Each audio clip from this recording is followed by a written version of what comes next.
Hi YouTube, how you all going? Just want to do another video on silver today. Certainly the price of gold and silver has been keeping me very busy with all these video updates and, on the large moves that we've been seeing. But before I get into the chart, I just want to say a big thank you to all my new subscribers who've joined the channel over the last couple of weeks.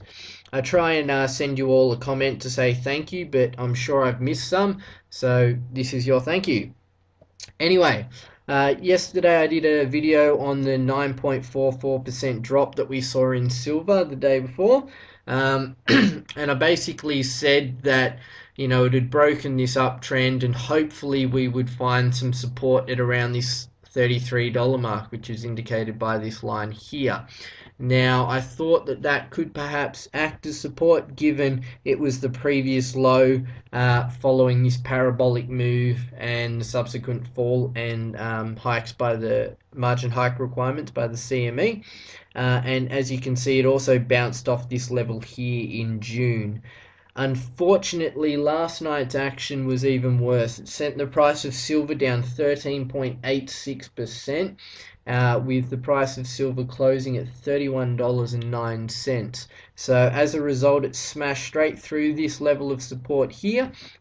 And just for the time being, it appears to have found support off this previous high, way back at the turn of the new year. So given we've had two very substantial falls, I certainly think we're in for further falls over the next couple of days and weeks. That's not to say we won't get a short-term bounce in the interim, just as bargain hunters move in, and add to their positions or decide to that the extent this 20 nearly over 20 odd percent fall, they might think that's the extent of it and go long for a couple of days.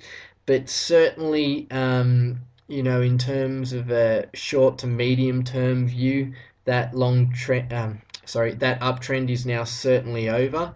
And we need to wait for silver to either find substantial support or consolidate at some level. I wouldn't be betting on this area, where we're at the moment being very strong support, given that it's only, we're relying off this one previous high, way back at the turn of the year, and it, wasn't very significant by the looks of things either.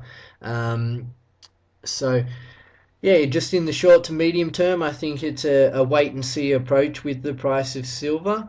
But that said, it doesn't stop silver re-establishing itself in an uptrend at some point in the future. And just like we had this parabolic move to the upside, we can have, an equally large move to the downside before silver finds its feet again and, decides to recommence, recommence in a new uptrend at some point. So that's just my thoughts on the price of silver following the the two large down days. Certainly looking weak at the moment. And we just really do need to wait for some support to be found, and for that price to consolidate before we can kind of look into where silver may be headed next. Anyway, please rate, comment, and subscribe, and thanks again for watching my videos.